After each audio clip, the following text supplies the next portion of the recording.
कल श्रवण किया था कि कैसे बट कृष्ण ब्रह्मचारी मठ को छोड़कर चले जाते हैं, एक संस्कृत के अध्यापक बन जाते हैं विद्यालय में। थोड़े समय बाद वहीं पर ही पढ़ाने वाली अध्यापिका संस्कृत की उनसे विवाह कर लेते हैं। और एक समय मठ का ही एक ब्रह्मचारी शिला महाराज जी को बतलाता है कि जो बट कृष्ण ब्रह्मचारी की पत्नी है वो सद्धर्मणी है, बड़ी अच्छी हैं, प्रीतिपूर्वक अपने पति की सेवा करती हैं और अच्छे से आलू भाजा बनाती हैं। ये बातें उन्होंने बताई। जब ये बातें बतलाई तो महाराज जी गुस्सा होके, थोड़ा क्रोधित होके बोले कि तुम ब्रह्मचारी होकर ऐसी बातें क्यों करते हो? ये स्त्री से संबंधित जो बातें हैं, जो तुम उनको लक्ष्य कर इतनी सारी बातें बता रहे हो, ये अच्छी बात नहीं है। अगर तुम्हें विवाह करना है तो बात अलग है, तब तो टॉपिक आगे बात नहीं करेंगे, लेकिन ब्रह्मचारी होकर तुम्हें ये बातें नहीं करनी चाहिए। इस बारे में हमने सुना था। तो शिला भक्ति विनोद ठाकुर जी के विषय में सुना था कि शिला भक्ति विनोद ठाकुर जी कहते हैं कि उस समय शिला भक्ति विनोद ठाकुर जी के समय में रेडियो या टीवी आए थे, तो श्री भक्ति विनोद ठाकुर जी ने सार रूप में ये बताया कि हम लोगों को ज़्यादा इन्फॉर्मेशन की आवश्यकता नहीं है, इधर उधर की बातें सुनने की आवश्यकता नहीं है। मेरे कान में बहुत सी बातें सुनने को आती हैं, कलकत्ता में जैसे आग लग गई या इंग्लैंड में कौन रहता है, कौन प्रेसिडेंट है, तो इन बातों से मेरा क्या लेना देना। और मैं अगर भक्ति करने आया हूँ तो उससे ही संबंधित राह पर चलूँगा, अपने मार्ग को चेंज नहीं करूँगा। जिस राह पर जाना ही नहीं तो उससे संबंधित बातें क्यों सुननी? समय नष्ट होगा, मन चंचल होगा। श्रील गुरुदेव भी कहते थे कि अपने लक्ष्य को साधित करो, पक्का करो और उस राह पर चलेंगे, नहीं तो ध्यान इधर उधर जाएगा। जब लक्ष्य निर्धारित नहीं होगा तो पता ही नहीं है क्या करना है। कभी किसी दिन कुछ करेंगे, किसी दिन कुछ करेंगे, आज मेरे को भक्ति में ये अच्छा लग रहा है, ये कर लो, वो कर लो, ऐसे करेंगे। लेकिन जब लक्ष्य जो निर्धारित कर लेंगे तो एक मार्ग पर ठीक से चलेंगे। गुरुजी भी बोलते हैं कि ये ऐसे टॉपिक्स जो हैं ये स्टेल टॉपिक्स हैं, जिनका कोई लेना देना ही नहीं है, कोई धारणा ही नहीं है, और अधिकतर लोग क्या है अपनी हानि ही उठाते हैं इन चीजों को कर। इस प्रकार से हमने श्रवण किया। तुलसीदास जी भी बोलते हैं कि करने को बहुत कुछ है, क्या क्या कीजिए, तो अपने मन को या इधर उधर लगाएंगे तो अवधि जीव क्या क्या कीता में बहुत सोच पहुंच। जीवन की अवधि कितनी है? बहुत कम है। कोई ब्रह्मा जी की आयु से कंपेयर किया था जैसे कि ब्रह्मा जी की आयु कितनी ज्यादा है, और हम सोचते हैं कि मेरी आयु बहुत ज्यादा है, 100 वर्ष भी नहीं जीते, लेकिन उसी छोटी सी आयु में बहुत कुछ करते हैं। तो तुलसीदास जी कह रहे हैं भी लाखन की एक ही बात बताता हूँ कि राम जी का भजन करने से ही, मतलब उसी मार्ग पर हमारा चलना जरूरी है। जन्म अगर सफल करना चाहते हो। हम लोगों ने कल श्रवण जो किया था उसी को सार स्वरूप केवल अभी पढ़ लेते हैं। श्री बट कृष्ण कुछ समय के पश्चात मठ से चला गया तथा किसी विद्यालय में संस्कृत के शिक्षक के रूप में कार्य करने लगे। उन्होंने संस्कृत की किसी अध्यापिका के साथ में विवाह भी किया। हमारे मठ का एक ब्रह्मचारी श्री बट कृष्ण की सहधर्मिणी की प्रशंसा करते हुए कहता था, वह सती स्त्री है, अपने पति की अत्यधिक प्रीतिपूर्वक सेवा करती है, आलू को छीलकर कितना अच्छा आलू भाजा बनाती है इत्यादि। उस ब्रह्मचारी की बातें सुनकर मैंने उसे डांट लगाते हुए कहा, तुम ब्रह्मचारी होकर ऐसे विषयों की चर्चा करते हो। एक स्त्री को इतना अधिक लक्ष्य करने की तुम्हें क्या आवश्यकता है? क्या तुम भी विवाह करना चाहते हो? यदि नहीं तो आज के पश्चात इन विषयों पर अपना ध्यान केंद्रित करना बंद कर दो, तभी तुम्हारा मंगल होगा। अन्यथा व्यतिरेक रूप से इनडायरेक्टली स्त्री संग होने से मन स्वतः उस ओर ले जाएगा। तो ये भी क्या है? एक प्रकार का संग है। स्त्री संग करने के लिए निषेध किया ब्रह्मचारी को विशेष करके, और सभी वैष्णवों के लिए अवैध स्त्री संग निषेध किया। तो इसीलिए स्त्री के लिए पुरुष, पुरुष के लिए स्त्री, वो एक ही साथ में आ गया, ये अलग अलग नहीं रहता। असत संग त्याग एई वैष्णव आचार, स्त्री संगी एक असाधु कृष्ण अभक्त आर। सभी वैष्णवों के लिए एक कॉमन आचरण बतलाया गया, असत संग त्याग। असत संग का क्या करना चाहिए? त्याग करना चाहिए। कितना त्याग करना चाहिए? उसके लिए भी भागवत में एक श्लोक बता दिया, ततो दुसंगम उत्सृज्य, मतलब कि असत संग को जड़ से उखाड़ करके फेंक देना चाहिए। अपने जीवन में से असत संग को जड़ से उखाड़ के फेंक देना चाहिए, अर्थात थोड़ा सा भी नहीं करना चाहिए असत संग त्याग। यही वैष्णव आचार। भगवान विष्णु के जो भक्त होंगे, कृष्ण के भक्त, राम के भक्त, नरसिंह, वराह, वामन इत्यादि भगवान और भगवान के अवतार सारे एक साथ में मिलके क्या कहलाते हैं? विष्णु।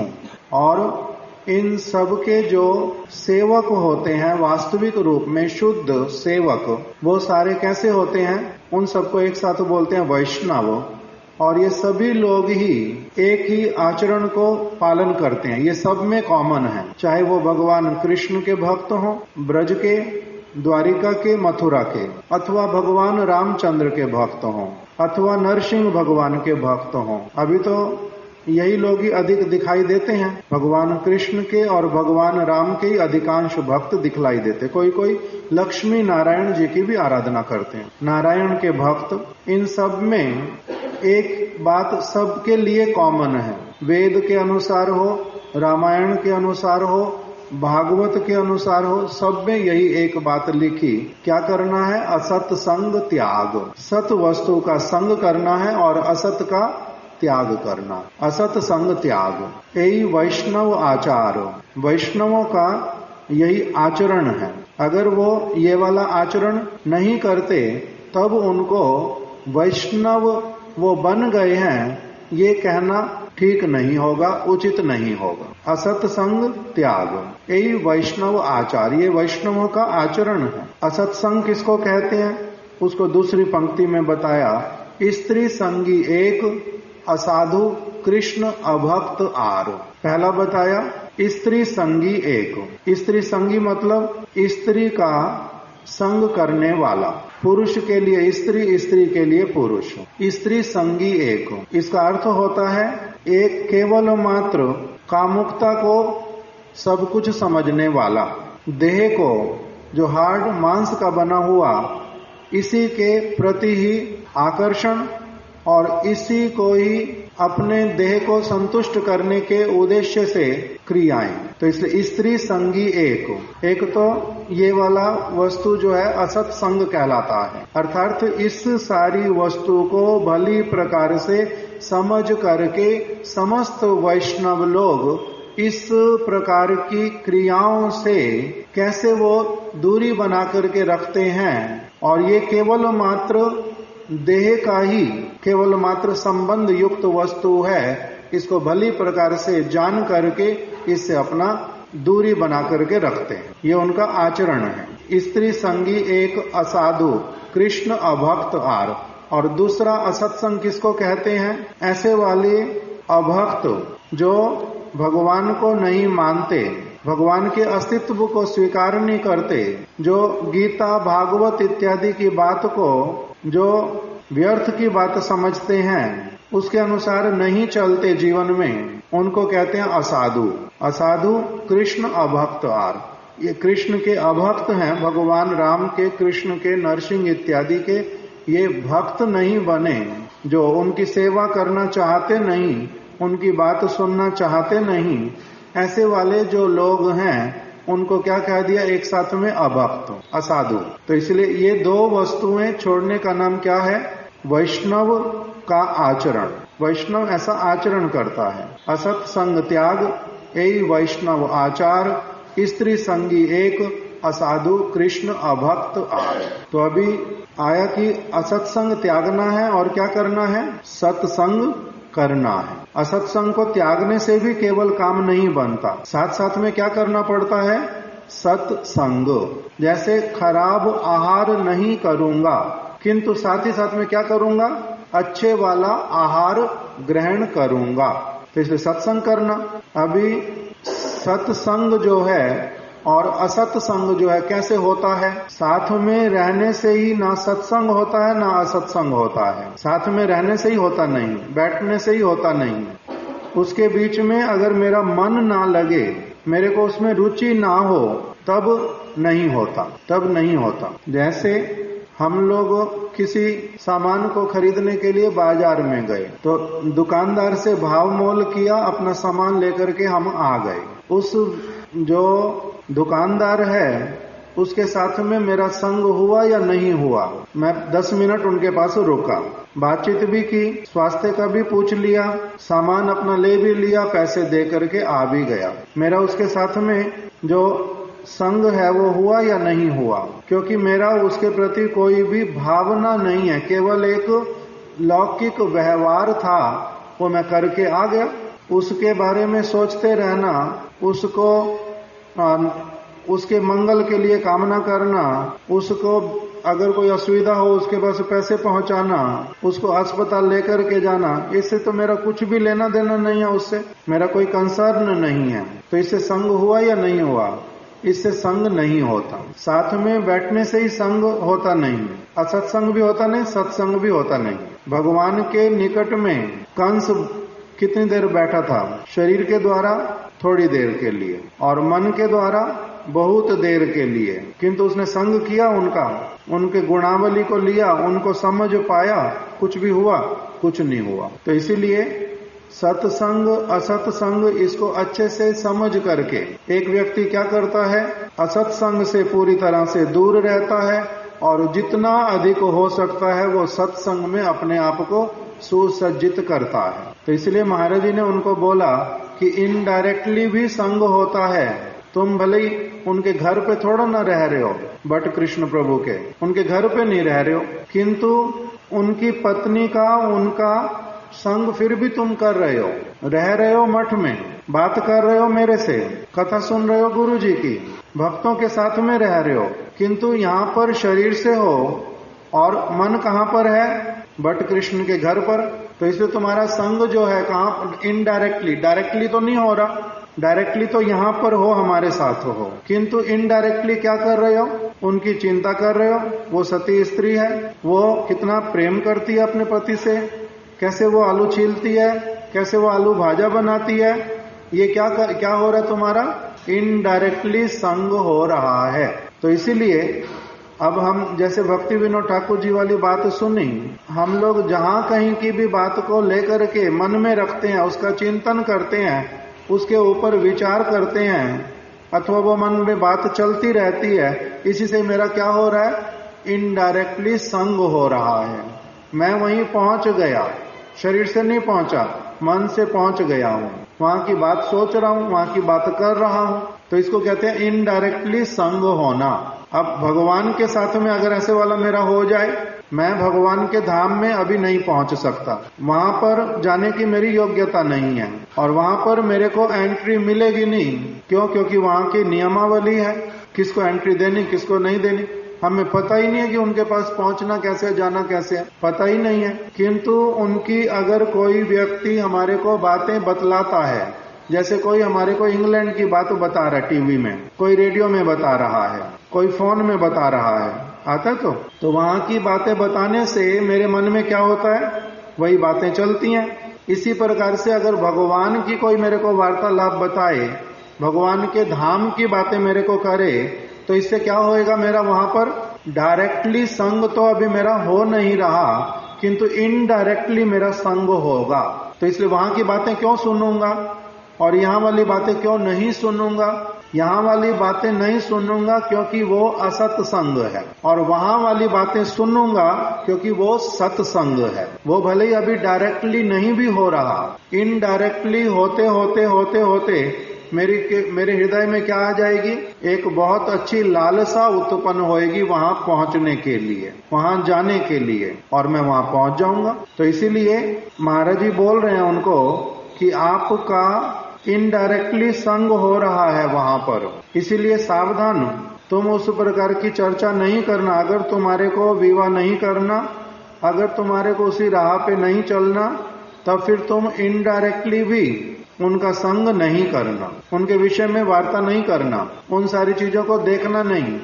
वो अप्रिशिएट करने की चीज है, हमारे लिए नहीं। वो सती स्त्री है, बहुत अच्छा, शास्त्र अनुसार अपना गृहस्थ धर्म का पालन कर रहे हैं, गृह मेदी नहीं है, गृहस्थ बने, अच्छा है, किंतु मेरा उससे कोई भी लेना देना नहीं है, क्योंकि मेरी राह कौन सी है, अलग है। तो इसलिए आप को किसका संग करना चाहिए? अगर एक व्यक्ति को बहुत अच्छा डॉक्टर बनना, किसका संग करेगा? वकीलों का। डॉक्टर बनना वकीलों के साथ बैठेगा। अगर वकील के साथ नहीं बैठता, वकील लोग खराब हैं, खराब थोड़ा ना है वकील लोग, वो अपना काम करते हैं, किंतु मेरे को उनके काम में ना तो रुचि है, ना मेरे को उस तरफ जाना है। मैंने अगर डॉक्टर बनना तो मैं किसका संग करूंगा, किसके साथ में रहूंगा, किन की बातें सुनूंगा, किसकी बातें करूंगा, किसकी बातें मन में चिंतन करूंगा? डॉक्टर की, क्योंकि मेरे को बनना वही है। तो इसी प्रकार से अगर मेरे को ये समझ आता है कि मेरे को क्या बनना, भगवान का भक्त बनना है, मेरे को भगवान का जो संसार, कृष्ण संसार जो है, मेरे को कृष्ण संसार की ओर आगे बढ़ना है, मेरे को इस जगत के संसार की ओर आगे नहीं बढ़ना है। यदि मेरे को ये सुस्पष्ट हो जाए, तो फिर मेरे लिए इस संसार की, चाहे वो अच्छे वाले गृहस्थ अथवा बुरे वाले गृह मेधी, मेरे को तो दोनों से ही कोई लेना देना नहीं है। तो मेरे को किससे लेना देना? जो व्यक्ति साधु, त्यागी साधु बन करके किस प्रकार से वो भगवान की ओर अग्रसर होते हैं, मेरे को तो उनके साथ में लेना देना। तो इसीलिए तुम उनका व्यतिरेक संग भी नहीं करना, इनडायरेक्टली भी। उनकी अच्छी हैं चीजें, ठीक है, ये तो खराब चीज बोला नहीं, अच्छी ही चीज है। सती स्त्री है, अपने पति के लिए क्या है, अपने पति की अत्यधिक प्रीति पूर्वक सेवा करती है, ठीक ही बात है, तो करना चाहिए, उल्टा अच्छा है। किंतु उसकी अच्छी चीज से भी मेरा क्या लेना देना, इसलिए इनडायरेक्टली भी उनका संग नहीं करना। ये वाली एक बात कल हमने सुन ली थी अच्छे से। दूसरा सुना था हम लोगों ने कि श्री उद्धारण प्रभु और शिला भक्ति दयित माधव गोस्वामी महाराज, ये लोग केवल प्रभुपाद जी के शिष्य हों, ये बात नहीं थी। प्रभुपाद जी के शिष्य तो हैं ही हैं, और साथ में ये बहुत वर्ष हो गए इनको मठ में रहते रहते। ये बात भी ठीक होने पर भी उसका बहुत बार कोई अधिक महात्म्य नहीं होता, कोई बहुत अधिक महात्म्य नहीं होता। जब तक कोई व्यक्ति सचमुच में प्रभुपाद जी के शिष्य हैं, इसका कहने का अर्थ होता क्या है साधारण रूप में सब लोगों के लिए, उनसे मंत्र लिया, उनसे दीक्षा ली, ये उनके शिष्य हैं। केवल मंत्र लेने से होता नहीं है शिष्य, शिष्य बनना बहुत सहज नहीं है ऐसे तो। दूसरी तरफ बहुत सहज है उस व्यक्ति के लिए जिसको बात अच्छे से समझ आ जाए, बात बिल्कुल छोटी सी, किंतु वही समझते समझते ही एक व्यक्ति को बहुत समय चला जाता। शिष्य है, शिष्य बनना बहुत डिफिकल्ट, साथ ही साथ में बहुत इजी, बहुत इजी। उसके बीच में जो फाइन लाइन है वो क्या है, केवल मात्र कि मेरे को अपनी स्वतंत्रता को त्याग दे करके उनका अनुगत्य करना, उनके हृदय को समझना, उसके अनुसार कार्य करना, और कुछ भी नहीं करना, बहुत सहज। किंतु उसी के बीच में मेरी अपनी बद्धता, मेरी अपनी स्वतंत्रता, स्वेच्छाचारिता, ये जो जन्म जन्मांतर की मेरी बीमारियां, ये मेरे को क्या करती हैं, परेशान करती हैं बहुत अधिक। इसलिए मैं शरणागत नहीं हो पाता, समर्पित नहीं हो पाता, वास्तविक शिष्य नहीं बन पाता, कठिनाई होती है। तो इसीलिए शिला माधव गोस्वामी महाराज और श्री उद्धारण प्रभु, ये लोग ऐसे वाले वैष्णव थे कि जो वास्तविक शिष्य थे प्रभुपाद जी के। हमारे गुरु जी के समय में हम लोगों ने देखा, अलग अलग लोगों ने दीक्षा लिया, मंत्र लिया, बहुत कुछ ही होता है। दिल्ली में अगर रजिस्टर उठा करके देखें, गुरुदेव के 10,000 शिष्य हैं कम से कम। रजिस्टर में नाम लिखते थे उस समय, जिसका दीक्षा होता है हरि नाम होता है, डेट लिखते हैं, नाम लिखते हैं, एड्रेस लिखते हैं, इसका दीक्षा हुआ, ये गुरुदेव का शिष्य है। अभी अगर देखने के लिए जाएंगे, अगर 100 लोग भी मिल जाए गिनती वाले तो बहुत हैं। कहाँ गए सारे? रजिस्टर में तो नाम है, किसी को पता ही नहीं कि ये नाम जो लिखा हुआ ये किसका है, ये तक भी नहीं पता। तो शिष्य हैं या नहीं है? नहीं। कुछ लोग सामने सामने छोड़ करके चले गए, तो मंत्र तो लिया था, दीक्षा तो ली थी, किंतु शिष्य है या नहीं है? नहीं है। किसी कोई दिखाई भी देता है, उसने गुरुजी को छोड़ा भी नहीं है, किंतु साथ ही साथ में गुरुजी की चीजों को पालन भी बिल्कुल भी नहीं करता। वो अपना जिस संसार में पहले था उसी संसार में अपना है, और अभी केवल क्या करता है, केवल इतना संस्कार आ गया, एकादशी के दिन में अन्न नहीं खाना, बस। ना कथा से लेना देना, ना कीर्तन से लेना देना, ना हरि नाम से लेना देना, ना किसी और एक्टिविटी से। केवल कितना संबंध रह गया, इसमें बहुत पाप होता है, एकादशी के दिन में अन्न नहीं खाना है, बस इतना सा गुरुदेव का शिष्य रहा वो। तो इसको गुरुदेव का शिष्य कहेंगे? नहीं कहेंगे। तो उद्धारण प्रभु और शिला माधव गोस्वामी महाराज ये उस प्रकार के शिष्य नहीं थे। और दूसरा सुना था कि प्राचीन होने से भी केवल होता नहीं, मंत्र लेने से ही कोई शिष्य होता नहीं, और दूसरा बहुत दिनों तक मठवास करने पर भी वो शिष्य बन गए, ये वाला बात भी होता नहीं। अगर गुरुदेव के आचार और विचार को जीवन में नहीं अपनाना प्रारंभ किया सिंसियरली, सरलता पूर्वक, तब भी उनको शिष्य नहीं कहा जाता, जितने दिन भी क्यों ना रहते हो। जगदानंद पंडित जी ने इस प्रकार की बात सरल करके बोल दी, गौर आमार बोलिले नहीं चले। गौरांग महाप्रभु मेरे हैं, गौरांग महाप्रभु मेरे हैं, ये गुरुदेव मेरे हैं, मेरे गुरुदेव ये हैं, मेरे गुरुदेव का नाम ये है। गौर आमार बोलिले नहीं चले। केवल मात्र इसी बात को बोलने से, रटने से नहीं चलता, काम नहीं बनता। गौरार आचार गौरार विचार लई लई फल फले। गौरांग महाप्रभु का आचरण और गौरांग महाप्रभु का विचार, वो जो आचरण करते हैं उसी आचरण को मैंने करना प्रारंभ करना, उसको अच्छी तरह से करते जाना, उसको पूरी तरह से करना। गौर आमार बोलिले नहीं चले। गौरार आचार, गौरांग महाप्रभु का आचरण जीवन में अपनाना पड़ता। और गौरेर विचार, उन्होंने जो हरि कथा सुनाई है, जो विचार बोला है, अगर मैं उन विचारों को अपने जीवन में ग्रहण करता हूं, तभी मैं अगर मुंह से नहीं भी बोलूं कि मैं गौरांग महाप्रभु का हूं, मैं गौरांग महाप्रभु का हूं, कोई चिंता का बात नहीं होता, मैं तब भी उनका ही।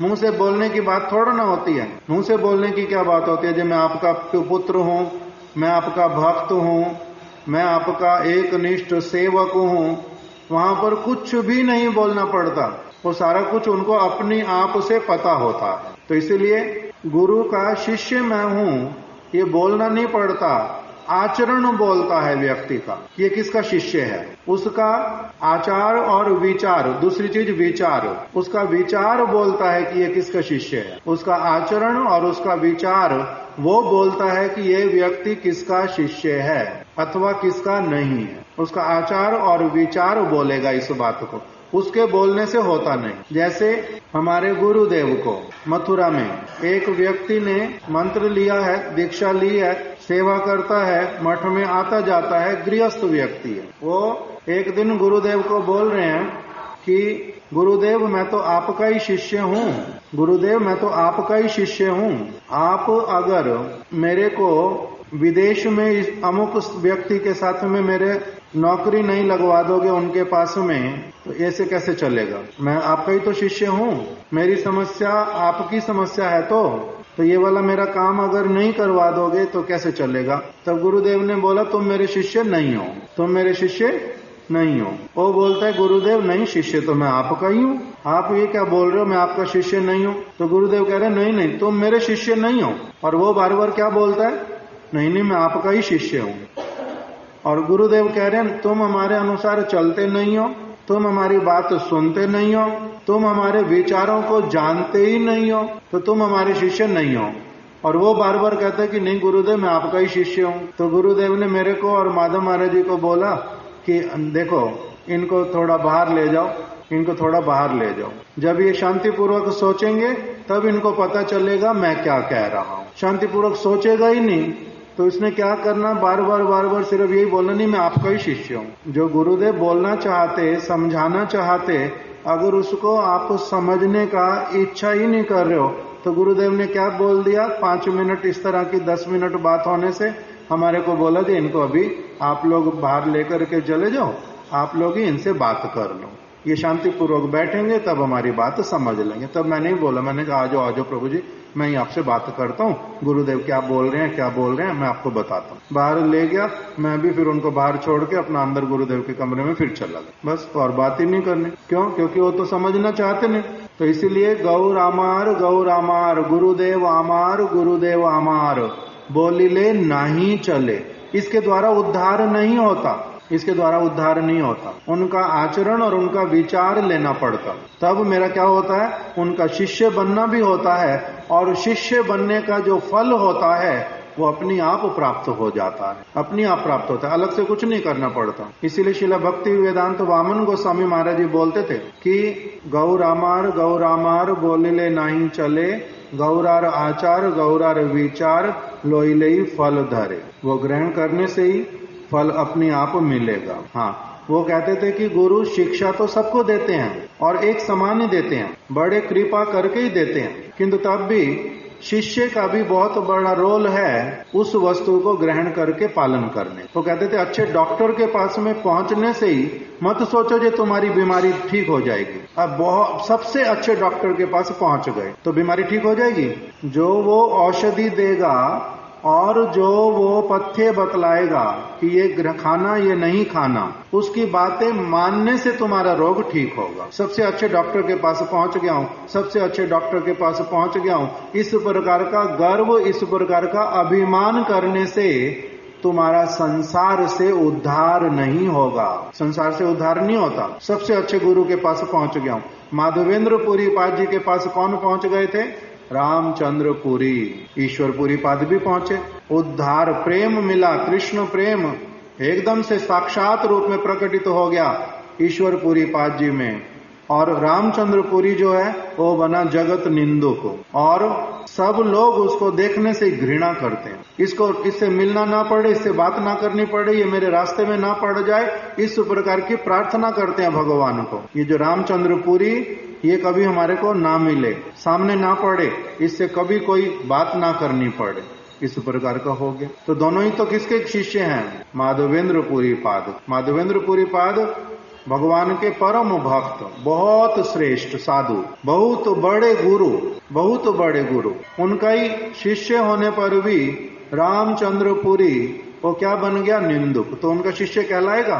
मंत्र लिया था, कभी कभी आता था, कभी कभी साथ में रहता भी था, किंतु शिष्य नहीं कहलाता। क्यों?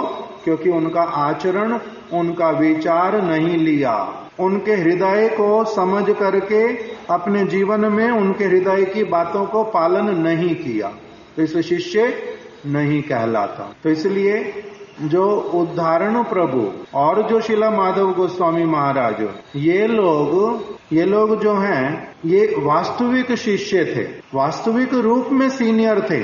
मठवास वास्तविक रूप में इन्होंने किया था। इसीलिए शिला महाराज जी ने जब उनकी बात को सुना तो क्या कर लिया? हृदय में अच्छी तरह से धारण किया कि ये मेरे को क्या समझा रहे हैं। उद्धारण प्रभु ने क्या समझा दिया कि देखो, असत संग नहीं करना, प्रारंभिक जीवन तुम्हारा भजन में अभी प्रारंभ हो रहा है, तो इसलिए सोच विचार करके ही संग करना। नहीं तो अभी नई नई अवस्था में जिससे जो भी संस्कार तुम्हारे को अच्छा लगा वो अगर लेते जाओगे तो बाद में वही संस्कार ही तुम्हारे लिए क्या बन जाएंगे? बड़े परेशानी वाले, इंप्रेशन हृदय में खराब वाले आ जाएंगे। उनकी चीजें ले लोगे और वही फिर छोड़ते छोड़ते तुम्हारी जान जाएगी, छोड़ नहीं पाओगे। बड़ा कठिन होता, कोई संस्कार बन जाए, छोड़ना कितना कठिन होता है, छोड़ना बड़ा कठिन होता। संस्कार बन जाते हैं, बड़े बड़े दिनों के बाद जाते हैं, कितने अलग अलग प्रकार के संस्कार हैं। तो इसीलिए ये जो साधु, इन्होंने और शिला माधव गोस्वामी महाराज जी ने क्या समझा दिया महाराज जी को?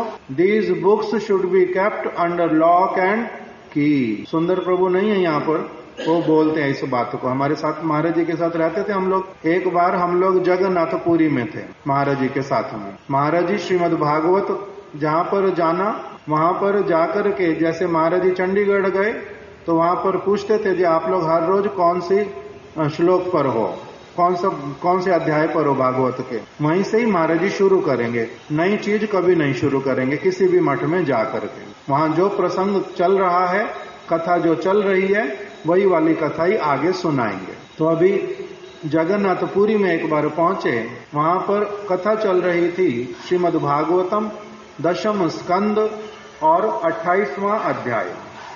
28वां अध्याय महाराज जी ने शुरू किया। हम लोग वहां पर 1-1.5 महीना थे, तो अभी करते करते वो 28वां अध्याय संपूर्ण हो गया। फिर 29वां अध्याय शुरू हुआ। 29वां अध्याय से लेकर के 29 से 33, जहां तक मेरे को स्मरण है ठीक से, 29, 30, 31, 32, 33, ये 5 अध्यायों को बोलते हैं रास पंचाध्यायी। ये रास के 5 अध्याय हैं श्रीमद् भागवत में, इनको बोला रास पंचाध्यायी। तो अभी वहां पर 28वां अध्याय चल रहा था। महाराज जी ने 1 महीना अथवा 25 दिन कथा की। करते करते जब वो पूरा हो गया, अभी 29वां अध्याय प्रारंभ होगा, तब महाराज जी जो है उन्होंने एक दिन, अब कथा समाप्त हुई 28वें अध्याय की, रात में वहां कथा करते थे 9 बजे तक। तो कथा समाप्त हुई, महाराज जी ने साथ साथ में बोला कि आज हमारा ये 28वां अध्याय पूरा हो गया, अब हम कल से जो है 34वें अध्याय से श्रवण करेंगे। बीच में रास पंचाध्यायी है 5 अध्याय, वो वाले हम श्रवण नहीं करेंगे, उसको नहीं पढ़ूंगा। उन्होंने तो अनाउंस कर दिया, कक्ष में आ गए। उन्होंने बोल भी दिया, गुरु महाराज जी बोलते थे कि these books should be kept under lock and की। तो ये तो पढ़ना नहीं है, ठीक है। मैं फिर अंदर जब गया तो महाराज जी को उन्होंने आराम कर लिया। उसके बाद में आराम से पूछा, महाराज जी आपने सच में अभी तक कभी भी रास पंचाध्याय पढ़ा नहीं है? आपके गुरु महाराज जी ने आपको कब बोली थी ये बात? इतना पुराने समय में आपने अभी तक भी कभी रास पंचाध्याय पढ़ी नहीं है? मैंने अपना बोला, मैंने कहा महाराज हम लोगों ने तो पढ़ी है, हम लोगों ने उस ग्रंथ पे काम भी किया है। हमारे गुरुदेव ने तो रास पंचाध्याय ग्रंथ प्रकाशित किया, हमने उस पे काम भी किया, उसको पढ़ा भी, टीकाओं के साथ में भी काम किया, तो हमने तो उसको पढ़ा है। आपने सचमुच में नहीं पढ़ा? तो कहते प्रभु पढ़ा है, अच्छी तरह से पढ़ा है, बार बार पढ़ा, किंतु साधारण लोगों के सामने जिनको अभी देख रहा हूं कि उनको कुछ भी उसमें से समझ नहीं आना, उनका अभी योग्यता अलग प्रकार का है, ये जनरल पब्लिक में बैठ करके नहीं पढ़ना, उनको नहीं बताना। और श्री चैतन्य महाप्रभु का उदाहरण दिया कि श्री चैतन्य महाप्रभु जो हैं, उन्होंने जब ये वाले सारे प्रसंगों का कीर्तन करना, तो चैतन्य महाप्रभु राय रामानंद स्वरूप दामोदर उनको लेकर के ही इस वस्तु का चर्चा करते थे। साधारण लोगों के साथ में जब बहुत सारे लोग हैं, बाहर में हैं, तब उनके साथ में हरिनाम संकीर्तन की, भागवत के अन्य अन्य चरित्रों की चर्चा करते। इसलिए ये साधारण व्यक्तियों के बीच में पाठ करने की चीज तो नहीं है, इसलिए उनके सामने नहीं करता हूं। हमने पढ़ा, बहुत बार पढ़ा, अच्छी तरह से ही पढ़ा। फिर मैंने एक और प्रश्न महाराज जी को रख दिया।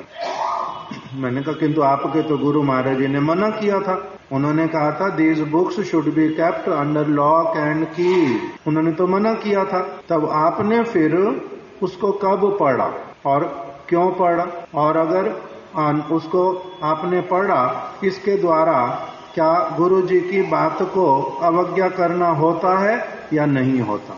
तो वो कहते हैं प्रभु देखो, इन सारी चीजों को समझने के लिए स्वयं बड़ा होना पड़ता है। बहुत सारी चीज माता पिता ही घर में बच्चे को बोलते हैं कि देखो तुम अभी युवा हो रहे हो, स्त्रियों के साथ में, लड़कियों के साथ में वार्तालाप नहीं करना, इस तरह से कुदृष्टि नहीं रखना, उस प्रकार की चीजों में नहीं जाना, ऐसे वाले खराब बनना नहीं। किंतु फिर वही माता पिता ही क्या कराते हैं, बिना बातचीत किए अपने आप उनका विवाह भी करा देते हैं। तो जिस प्रकार से ये सारी चीज अच्छे से समझने की, उसी प्रकार से ये जो सारे विषय, इसको कब पढ़ना, कब समझना, वो क्यों निषेध किया गया, कब तक निषेध, कैसे निषेध? ये सारा कुछ एक साधु का संग करने वाले व्यक्तियों को, अच्छी तरह से साधु का संग करने वाले व्यक्तियों को स्वतः ही अपनी आप से समझ में आती है। उसके लिए अलग से कुछ बोलना पड़ता नहीं। तो मैंने कहा आप कि रास पंचाध्याय में से तो आपकी कोई कोई बात तो कथा में भी आ जाती है। तो कहते हैं कि जितनी तक आनी चाहिए वो वाली अवश्य ही आ जाती है, किंतु उस प्रकार से जैसे वहां पूरा खोल करके एक एक चीज जैसे बतलाई, वो उस तरह से चर्चा का विषय नहीं है। चर्चा का विषय उस तरह से नहीं है। तो इस प्रकार से अब जो शिला माधव गोस्वामी महाराज जी, शिला उद्धारण प्रभु, ये लोग कैसे वाले वैष्णव हैं? प्रतिष्ठित वैष्णव हैं। केवल पुराने नहीं, केवल शिला प्रभुपाद जी के शिष्य नहीं, वास्तविक शिष्य, वास्तविक रूप में सीनियर, वास्तविक रूप में भक्ति के तत्वों में प्रतिष्ठित। इसीलिए उन्होंने जो शिक्षा दी, उस शिक्षा को महाराज जी ने अच्छी तरह से हृदय में सब समय के लिए रख लिया। इसलिए कोई भी बात होती थी बार बार बोलते थे कि ये व्यक्ति जो है प्रतिष्ठित है, जिसने ये बात बोली है, इसकी बात को माने, ये वेद तुल्य है, ये भगवान की वाणी के समान पवित्र है, इसको माने। प्रतिष्ठित व्यक्ति का वाणी मतलब वेद का वाणी। प्रतिष्ठित व्यक्ति की वाणी और उनका आचरण, आचार और विचार वो भगवान की भांति पवित्र, तब उसको कहते हैं ये कौन है? प्रतिष्ठित व्यक्ति। तो मैं बोलता था महाराज आप तो बोल देते हो प्रतिष्ठित व्यक्ति है, प्रतिष्ठित व्यक्ति, पता कैसे चले प्रतिष्ठित है नहीं है?